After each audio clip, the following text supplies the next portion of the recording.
Welcome all to my channel. So ଆଜି ଆମେ ଓଡ଼ିଶାର ଲୋକନୃତ୍ୟ ବିଷୟରେ ଜାଣିବା। Folk dances of Odisha.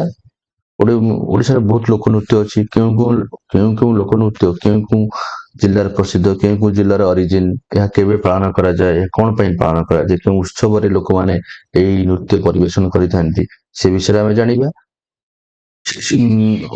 ଓଡ଼ିଶାର ଲୋକନୃତ୍ୟ ବିଷୟରେ ଡିଟେଲ୍ସ ଜାଣିବା ଆଗରୁ ଆମେ ଜାଣିବା ଲୋକନୃତ୍ୟ କ'ଣ। ଲୋକନୃତ୍ୟ ହେଉଛି ଗୋଟେ ଅଞ୍ଚଳରୁ ଏହା ମାନେ ଗୋଟେ ପର୍ଟିକୁଲାର ଅଞ୍ଚଳରୁ ଏହାର ସୃଷ୍ଟି ହୋଇଥାଏ। ପୂର୍ବ କାଳରେ ଯେତେବେଳେ ଲୋକମାନେ କାମରୁ ବିରତି ନିଅନ୍ତି, ସେତେବେଳେ ସେ ନିଜର ମନୋରଞ୍ଜନ କରିବା ପାଇଁ ସେମାନେ କିଛି ନୃତ୍ୟ ଗୀତରେ ନିଜକୁ ମଜି ନେଇଥାନ୍ତି। ସେଇ ଯୋଉ ନୃତ୍ୟ ସେମାନେ କରିଥାନ୍ତି, ସେଟା ଧୀରେ ଧୀରେ ସେ ଅଞ୍ଚଳରେ ପ୍ରସିଦ୍ଧ ଲାଭ କରିଥାଏ। ସେ ଅଞ୍ଚଳ ଦେଇ ବାହାରକୁ ମଧ୍ୟ ସେ ଯୋଉ ନୃତ୍ୟଟି ପ୍ରସିଦ୍ଧ ହୋଇଥାଏ। ତେଣୁକରି ଏକ ପର୍ଟିକୁଲାର ଅଞ୍ଚଳରେ ଯୋଉ ନୃତ୍ୟ ଆମର ପ୍ରସିଦ୍ଧି ଲାଭ କରିଥାଏ, ସେହାକୁ ଲୋକନୃତ୍ୟ ବୋଲି ଆଖ୍ୟା ଦିଆଯାଇଛି। ଓକେ, ଓଡ଼ିଶାରେ ବହୁତ ଗୁଡିଏ ଲୋକନୃତ୍ୟ ଅଛି। ତା ମଧ୍ୟରୁ ଆମେ ଆଜିର ଏଇଟା ହଉଛି ଗୋଟେ ଥିଓରି କ୍ଲାସ୍। ତ ପରବର୍ତ୍ତୀ କ୍ଲାସରେ ଆମେ ସେ ଲୋକନୃତ୍ୟର ମଲ୍ଟିପୁଲ ଚଏସ୍ କ୍ୱେଶ୍ଚିନ୍ ଉପରେ ଡିସ୍କସନ କରିବା। ଓଡ଼ିଶାରେ ଯୋଉ ବିଭିନ୍ନ ଲୋକପ୍ରିୟ ଯୋଉ ଲୋକନୃତ୍ୟ ଗୁଡିକ ଅଛି, ସେଗୁଡିକ ଚୈତି ଘୋଡା, ଛଉ ନାଚ, ଘୁମୁରା ନାଚ, ଗୋଟି ପୁଅ, କରମା, ବାଘ ନାଚ, ରୁକୁମାର ନାଚ, ପାଇକ ନାଚ ଏସବୁ ପ୍ରସିଦ୍ଧ। ତା ସହିତ କେଳା କେଲୁଣି, କଳଙ୍ଗ ଦଣ୍ଡ, କାଇସବାଡି, ଡାଲଖାଇ, ମେଢ ନାଚ, ଏଇପରି ବହୁତ ପ୍ରକାର ନାଚ ଓଡ଼ିଶାର କୋଣ ଅନୁକୋଣରେ ଅଛି। ଓକେ, ସୋ ଚାଲନ୍ତୁ ଆଜି ଆମେ ଆମର ପ୍ରଥମ ଲୋକନୃତ୍ୟ ବିଷୟରେ ଜାଣିବା। ପ୍ରଥମ ଲୋକନୃତ୍ୟଟି ହଉଛି ଆମର ଛଉ ନୃତ୍ୟ। ଛଉ ନୃତ୍ୟ ମେନଲି ମୟୂରଭଞ୍ଜ ଡିଷ୍ଟ୍ରିକ୍ଟରେ ପ୍ରସିଦ୍ଧ। ଓକେ, ଏହା ଏକ semi classical dance. Okay, it originated in the mock fight of Odia Paika. Odia Paika ମାନଙ୍କର ଯୋଉ ମାନେ ମକ୍ ଫାଇଟ୍ସ, ମାନେ ଛାୟା ଯୁଦ୍ଧ କହିଲେ ବି ଚଳିବ। ମକ୍ ଫାଇଟ୍ସ ଯେତେବେଳେ ସେ ମାନେ ଅଭିନୟ କରନ୍ତି ଫାଇଟ୍ ର, ସେଇ ଯୁଦ୍ଧରୁ ଏଇ ଛଉ ନୃତ୍ୟଟି ଯୋଉ ସୃଷ୍ଟି ହୋଇଛି। ଏହା ମୟୂରଭଞ୍ଜ, ଝାରଖଣ୍ଡର ଷଢ଼େଇକଳା, ୱେଷ୍ଟବେଙ୍ଗଲର ପୁରୁଲିଆ ଏହି ଜିଲ୍ଲାରେ ପ୍ରସିଦ୍ଧ। ତେଣୁକରି ସେଇ ଜିଲ୍ଲା ଗୁଡ଼ିକର ନାଁ ଅନୁସାରେ ଏହାର ନାମ ମଧ୍ୟ ଭିନ୍ନ ଭିନ୍ନ। ଯେପରିକି ପୁରୁଲିଆ ଛଉ, ୱେଷ୍ଟବେଙ୍ଗଲ ଷଢ଼େଇକଳା ଛଉ, ଝାଡ଼ଖଣ୍ଡ ମୟୂରଭଞ୍ଜ ଛଉ, ଓଡ଼ିଶା। ଓକେ, ଏହି ଯୋଉ ନୃତ୍ୟରେ ଡ୍ୟାନ୍ସର ମାନେ ଯେଉଁମାନେ ନୃତ୍ୟ କରୁଥାନ୍ତି, ସେମାନେ ରାମାୟଣ ମହାଭାରତର ବିଭିନ୍ନ ଟପିକ ଉପରୁ ନେଇ ନୃତ୍ୟ ପରିବେଷଣ କରିଥାନ୍ତି। ଓକେ, ଏହା ମଧ୍ୟ ଗଭର୍ଣ୍ଣମେଣ୍ଟର ରେକଗ୍ନିସନ ପାଇଛି। ୟୁନେସ୍କୋ ଏହାକୁ ଇଣ୍ଟାଞ୍ଜିବୁଲ କଲଚରାଲ ହେରିଟେଜ ଅଫ ହ୍ୟୁମାନିଟିରେ ମାନେ ଇନସ୍କ୍ରାଇବ କରିଛି। Okay, and the government of Odisha ମଧ୍ୟ ଏଷ୍ଟାବ୍ଲିଶ କରିଛି government of Chhau dance centre 1960ରେ ଷଢ଼େଇକଳା ଠାରେ, ମୟୂରଭଞ୍ଜ ଛଉ ନାଟ୍ୟ ପ୍ରତିଷ୍ଠାନ ବାରିପଦାରେ 1962 ମସିହାରେ, ସଙ୍ଗୀତ ନାଟକ ଏକାଡେମୀ ଗୋଟେ ସେଣ୍ଟର କରିଛି ଛଉ ଡ୍ୟାନ୍ସ ର, କୋଉଠି ନା ବାରିପଦା ଠାରେ କରିଛି, ଓଡ଼ିଶାର ବାରିପଦା ଠାରେ। ଓକେ, ଏଇ ଯୋଉ ଛଉ ଡ୍ୟାନ୍ସଟି, ଛଉ ନୃତ୍ୟଟି ଚୈତ୍ର ମାସରେ ମୟୂରଭଞ୍ଜ ଡିଷ୍ଟ୍ରିକ୍ଟରେ ପରିବେଷଣ କରାଯାଇଥାଏ। ଓକେ, ତ ଆମେ ନେକ୍ସଟ କ୍ୱେଶ୍ଚିନଟି ଦେଖିବା, ନେକ୍ସଟ ସ୍ଲାଇଡ ଦେଖିବା। ନେକ୍ସଟ ହଉଛି ଆମର ଚୈତି ଘୋଡା। ଓକେ, ଚୈତି ଘୋଡା ହଉଛି ଏହା ମେନଲି ଫିସରମ୍ୟାନ ମାନଙ୍କ ଦ୍ଵାରା, ଯୋଉମାନେ ମାଛ ଧରନ୍ତି ସେମାନଙ୍କ ଦ୍ଵାରା ପରିବେଷଣ କରାଯାଇଥାଏ। ଏଥିରେ ଏକ ଡମି ହର୍ସ, ଚୈତି ଘୋଡା ମାନେ ଚୈତ୍ର ମାସରେ ଯୋଉ ଘୋଡା ନାଚ କରାଯାଇଥାଏ ତାକୁ ଚୈତି ଘୋଡା କୁହାଯାଏ। ନାମରୁ ହିଁ ସେ ନୃତ୍ୟର ପ୍ରପର ଡେଫିନେସନ ଅଛି। Okay, so dummy horse use କରାଯାଇଥାଏ ଏଥିରେ, ମାନେ ପୁରା ରିଅଲ ଘୋଡା ନୁହେଁ, ଏକ ଯୋଉ ଡମି ହର୍ସ ୟୁଜ କରାଯାଇଥାଏ ସେଟା କାଠରେ ତିଆରି। Okay, beautiful painted and surrounded by colourful clothes is used in this dance form. Okay, ଯୋଉ ଏଥିରେ ମେନ୍ ଓମେନ୍ ବୋଥ ଡ୍ୟାନ୍ସ କରିଥାନ୍ତି। ମେନ୍ ମାନଙ୍କୁ, ପୁରୁଷ ମାନଙ୍କୁ ରାଉତ ଆଉ ନାରୀ ମାନଙ୍କୁ କୁହାଯାଏ ରାଉତାଣୀ। ଓକେ, ଏହା ବାସୁଳି ଦେବୀ, ଯୋଉ ବାସୁଳି ଦେବୀ ହଉଛନ୍ତି ଫିସରମ୍ୟାନ ଟ୍ରାଇବ ମାନଙ୍କର କୁଳ ଦେବୀ। ତାଙ୍କ ସ୍ମରଣ କରି 8 ଦିନ ଯାଏଁ ଚୈତ୍ର ମାସରେ ଏହା ସେଲିବ୍ରେଟ କରାଯାଇଥାଏ। ଏହା ଗଞ୍ଜାମ ଡିଷ୍ଟ୍ରିକ୍ଟରେ ବହୁତ ବହୁଳ ଭାବେ ପ୍ରଚଳିତ। ଓକେ, ଚୈତି ଘୋଡା ଆସିପାରେ। ଚୈତି ଘୋଡା କେଉଁଠି କ୍ୱେଶ୍ଚିନଟା ଆସିବ ଯେ ଚୈତି ଘୋଡା କେଉଁ ଜିଲ୍ଲା ସହ ଜଡିତ। ଓକେ, କେଉଁ ଜିଲ୍ଲାରେ ଚୈତି ଘୋଡା ନାଚଟି ପ୍ରସିଦ୍ଧ ଅଟେ। ସୋ କରେକ୍ଟ ଆନ୍ସର ହବ ଗଞ୍ଜାମ ଡିଷ୍ଟ୍ରିକ୍ଟ। ଓକେ, ଯେମିତି ଛଉ ଡ୍ୟାନ୍ସଟି ମୟୂରଭଞ୍ଜ ଜିଲ୍ଲାରେ ପ୍ରସିଦ୍ଧ ଅଟେ। ଓକେ, ତ ପାଇକ ନାଚ ମାନେ ହଉଛି ମାନେ ପାଇକ ମାନଙ୍କ ଦ୍ଵାରା କରାଯାଉଥିବା ନାଚ। ପାଇକ ମାନେ କିଏ ହେଲେ? ପାଇକ ମାନେ ହେଲେ ଆମର ପୂର୍ବରୁ ଯେତେବେଳେ ଯୋଉ ରାଜା ଶାସନ ଥିଲା, ସେତେବେଳେ ଯୋଉ ପାଇକ ମାନେ ଥିଲେ ବା ସୈନିକ ମାନେ ଥିଲେ, ସେମାନଙ୍କୁ ପାଇକ କୁହାଯାଉଥିଲା। ତ ସେମାନେ ଯେଉଁ ନୃତ୍ୟ ପରିବେଷଣ କରୁଥିଲେ ସେମାନଙ୍କର ଫ୍ରି ଟାଇମ ରେ ତାକୁ କୁହାଯାଉଥିଲା ପାଇକ ନାଚ। ଓକେ, ଏଥିରେ ସେମାନେ ମେନଲି ପୁରୁଷ ମାନଙ୍କ ଦ୍ୱାରା ଏଇଟା କରାଯାଉଥିଲା। ମେନଲି ସେମାନେ ଧୋତି, ଏକ ପଗଡି, ପିକକ୍ ଫିଦର ସହିତ ଏକ ପଗଡି ସେମାନେ ପିନ୍ଧୁଥିଲେ। ତା ସହିତ ସେମାନେ ଖଣ୍ଡା ଧରୁଥିଲେ, ଖଣ୍ଡା shield in their left hand and dance to the tune of musical instrument of nagara, ଢକ୍, shehnai, Narasingha, ଏଇ ସବୁ ଯୋଉ ମ୍ୟୁଜିକାଲ ଇନଷ୍ଟ୍ରୁମେଣ୍ଟ ର ତାଳେ ତାଳେ ସେମାନେ ନୃତ୍ୟ ପରିବେଷଣ କରୁଥିଲେ। ଓକେ, ଏଇଟା ମେନଲି କଟକ, ଢେଙ୍କାନାଳ, ଗଜପତି, ଖୋର୍ଦ୍ଧା, ନୟାଗଡ଼ ଏବଂ ପୁରୀ ଜିଲ୍ଲାରେ ପ୍ରଚଳିତ କୋଉଟା ପାଇକ ନାଚ। ଓକେ, ନେକ୍ସଟ ନାଚ ହଉଛି ଆମର ଡାଲଖାଇ ନାଚ। ଓକେ, ଡାଲଖାଇ ନାଚ ବିଷୟରେ ଡିସ୍କସନ କରିବା ଆଗରୁ ଆପଣମାନଙ୍କୁ ଏକ ରିକ୍ୱେଷ୍ଟ, ଯଦି ଆପଣ ମାନେ ପ୍ରଥମ କରି ମୋ ଚ୍ୟାନେଲ ଦେଖୁଥାନ୍ତି କି ଭିଡିଓ ଦେଖୁଥାନ୍ତି ତ ଦୟାକରି এই ଚ୍ୟାନେଲଟିକୁ ସବସ୍କ୍ରାଇବ କରିବାକୁ ଭୁଲିବେନି। ଓକେ, ଆସନ୍ତୁ ଆମେ ଦେଖିବା ଡାଲଖାଇ ନାଚ ଉପରେ ଡିସ୍କସନ କରିବା। ଡାଲଖାଇ ନାଚଟି ସମ୍ବଲପୁର ଡିଷ୍ଟ୍ରିକ୍ଟରୁ ଅରିଜିନ ହୋଇଛି। ଏହା ଡାଲଖାଇ ଦେବୀଙ୍କ ନାମାନୁସାରେ ନାମିତ କରାଯାଇଛି। ଓକେ, ଏଥିରେ ଯୋଉମାନେ ନୃତ୍ୟ ପରିବେଷଣ କରନ୍ତି ସେମାନେ ମେନଲି ରାଧାକୃଷ୍ଣଙ୍କ ଲଭ ଷ୍ଟୋରି ଉପରେ ହିଁ ନୃତ୍ୟ ପରିବେଷଣ କରିଥାନ୍ତି। ଓକେ, ଏହା ମେନଲି ଆମର ବଲାଙ୍ଗୀର, ବରଗଡ଼, ବୌଦ୍ଧ, ଝାରସୁଗୁଡା, କଳାହାଣ୍ଡି, ନୂଆପଡା ଡିଷ୍ଟ୍ରିକ୍ଟରେ ପ୍ରଚଳିତ। ଏଇ ସବୁ ଡିଷ୍ଟ୍ରିକ୍ଟ ସମ୍ବଲପୁର ଜିଲ୍ଲାର ଆଖପାଖରେ ଅଛି। Okay, so it is performed during the festivals such as ଭାଇ ଜୁଆନ୍ତିଆ, ଫଗୁ ପୁନେଇ, ନୂଆଖାଇ ଏଇ ସବୁ ଉତ୍ସବରେ এই ଡାଲଖାଇ ନୃତ୍ୟଟି ପରିବେଷଣ କରାଯାଇଥାଏ। Okay, the dance is popular among Binjal, Kuda, Mirdha, Sama and other tribes of western Odisha. Okay, male dancers addresses their female counterparts during the performance and flirt with them. Okay, এটা ଡାଲଖାଇ ନାଚର ବିବରଣୀ। ତ next ଦେଖିବା ଆମେ ଘୁମୁରା ନାଚ। Okay, ଘୁମୁରା ନାଚଟି କଳାହାଣ୍ଡି ଡିଷ୍ଟ୍ରିକ୍ଟର ଏକ ଫୋକ dance. Okay, ଘୁମୁରା ନାଚ, ଡାଲଖାଇଟା ଆମ ସମ୍ବଲପୁରରେ ମେନଲି ହୋଇଥାଏ। ଘୁମୁରା ନାଚଟି କଳାହାଣ୍ଡି ଡିଷ୍ଟ୍ରିକ୍ଟର ଫୋକ ଡ୍ୟାନ୍ସ। ଓକେ, ଲୋକନୃତ୍ୟ ଅଟେ। ଏଥିରେ ଆମର ମ୍ୟୁଜିକାଲ ଯୋଉ ଇନଷ୍ଟ୍ରୁମେଣ୍ଟ ୟୁଜ ହୁଏ, କଣ କରୁଛି ନା ଗୋଟେ ଘୁମୁରା ଯୋଉ ମ୍ୟୁଜିକାଲ ଇନଷ୍ଟ୍ରୁମେଣ୍ଟ ୟୁଜ କରାଯାଏ, ସେଇ ଯୋଗୁ ଏଇ ନାଚର ନାମ ହୋଇଛି ଘୁମୁରା।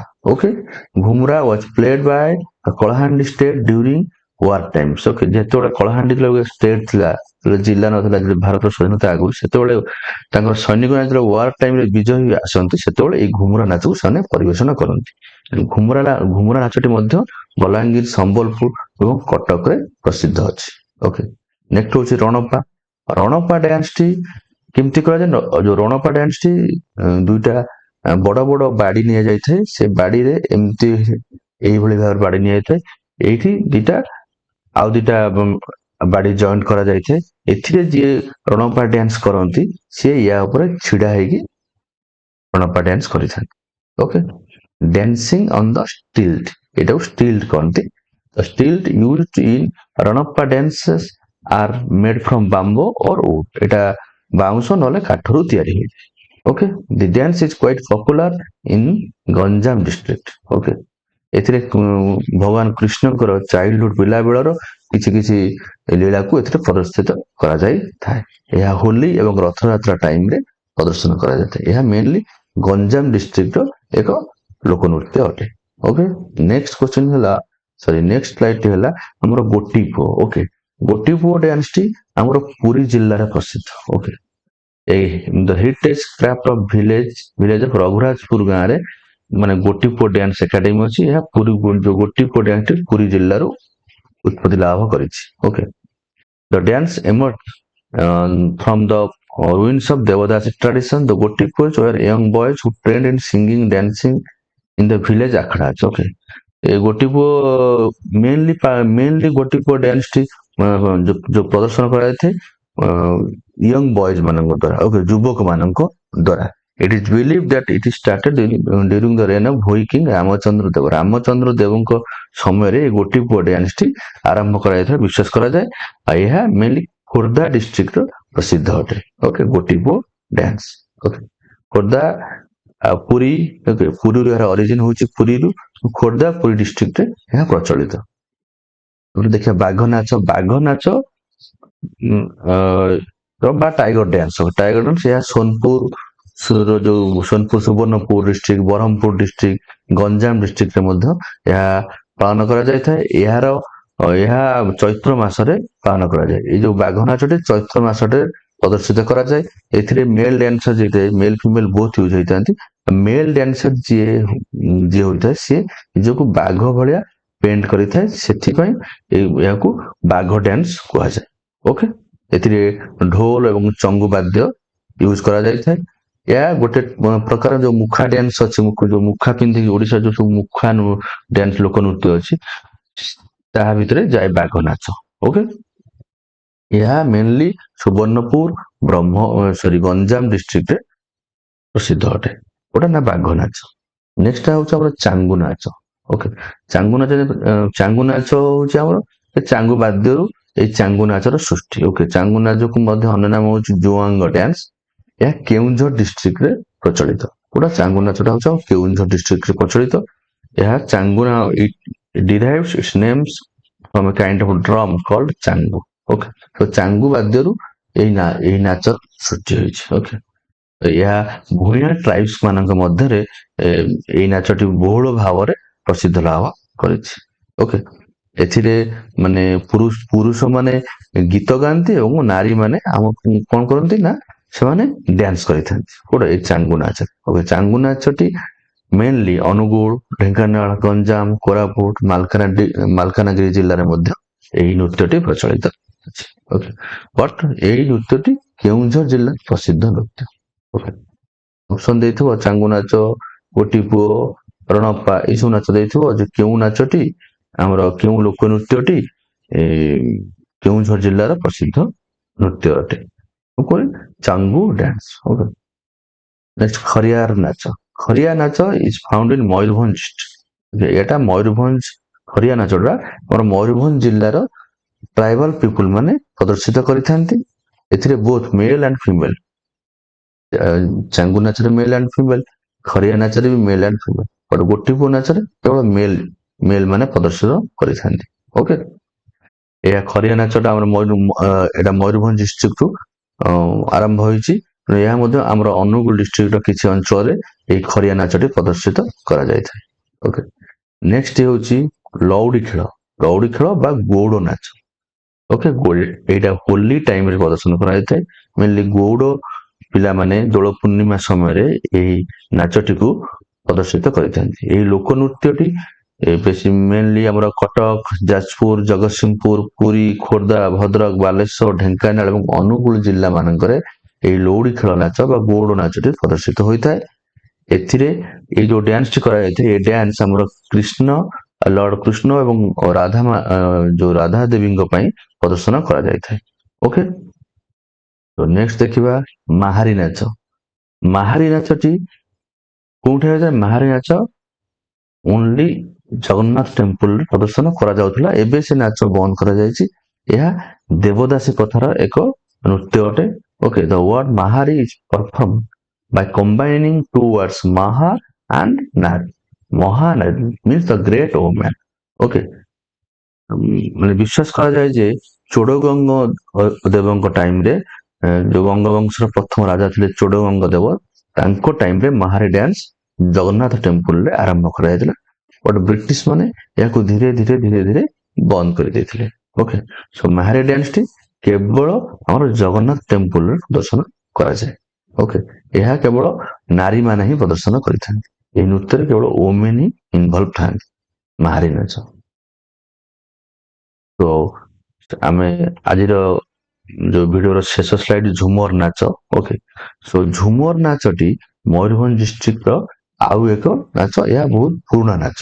ଓକେ, ଝୁମର ଲୋକ ନୃତ୍ୟରେ ଫିମେଲ ଡ୍ୟାନ୍ସରଟି ଆମର ନୃତ୍ୟ କରିଥାଏ, ମେଲ ଡ୍ୟାନ୍ସର ଯିଏ ସେ ମ୍ୟୁଜିକ ଇନଷ୍ଟ୍ରୁମେଣ୍ଟ ବଜାଉଥାନ୍ତି। ଓକେ, ଏହା ମଧ୍ୟ ବାଲେଶ୍ୱର, ସୁନ୍ଦରଗଡ଼, ଝାରସୁଗୁଡା ଡିଷ୍ଟ୍ରିକ୍ଟରେ ମଧ୍ୟ ଏହା ପ୍ରଚଳିତ। ଓକେ, ଏହା ମହନ୍ତ ଏବଂ ମୁଣ୍ଡା ଟ୍ରାଇବ ଯୋଉ ଅଛନ୍ତି ସୁନ୍ଦରଗଡ଼ ଡିଷ୍ଟ୍ରିକ୍ଟ, ସେମାନେ ଏଇ ଝୁମର ଲୋକ ନୃତ୍ୟକୁ ବହୁଳ ଭାବରେ ମାନେ ପ୍ରଦର୍ଶନ କରିଥାନ୍ତି। ଓକେ, ସୋ ଆଜିର ଯୋଉ ଲୋକନୃତ୍ୟ ଥିଓରି କ୍ଲାସଟି ଥିଲା, ଏତିକି ଆହୁରି ବହୁତ ଲୋକ ନୃତ୍ୟ ଅଛି। ଆମେ ଯେତେବେଳେ ମଲ୍ଟିପୁଲ ଚଏସ୍ କ୍ୱେଶ୍ଚିନ୍ ଡିସ୍କସନ କରିବା ନେକ୍ସଟ କ୍ଲାସରେ, ସେତେବେଳେ ଆମେ ଅନ୍ୟ ଯୋଉ ଖେଳା ଖେଳୁଣି ନୃତ୍ୟ ହଉ କି ବାଘ ନାଚ ହଉ କି କର୍ମା ନାଚ ହଉ ଢେମସା ନାଚ ହଉ ଯୋଉ ପ୍ରକାର ଆମର ସବୁ ନାଚ ଅଛି ଆଉ ଯୋଉ ଲୋକନୃତ୍ୟ ଅଛି ସେଗୁଡିକ ବିଷୟରେ ଡିସ୍କସନ କରିବା। ଓକେ, ଏହା ବହୁତ ଇମ୍ପୋର୍ଟାଣ୍ଟ। ଲାଷ୍ଟ ଇୟର ମଧ୍ୟ ଓଏସଏସସି କ୍ୱେଶ୍ଚିନ୍ ରେ ଯୋଉ ଏକ୍ଜାମ ହୋଇଥିଲା 2ଟି କ୍ୱେଶ୍ଚିନ୍ ଆସିଥିଲା। ତେଣୁକରି ପରୀକ୍ଷା ଦୃଷ୍ଟିକୋଣରୁ ଓଡିଶାର ଲୋକନୃତ୍ୟ ବିଷୟରେ ଜାଣିବା ବହୁତ ଇମ୍ପୋର୍ଟାଣ୍ଟ ଅଟେ। ଓକେ, ଆଶା ଏଇ ଭିଡିଓ ଆପଣମାନଙ୍କୁ ଆଜିର ଏଇ ଭିଡିଓ ଆପଣଙ୍କୁ ଭଲ ଲାଗିଥିବ। Please do subscribe my channel. Thank you.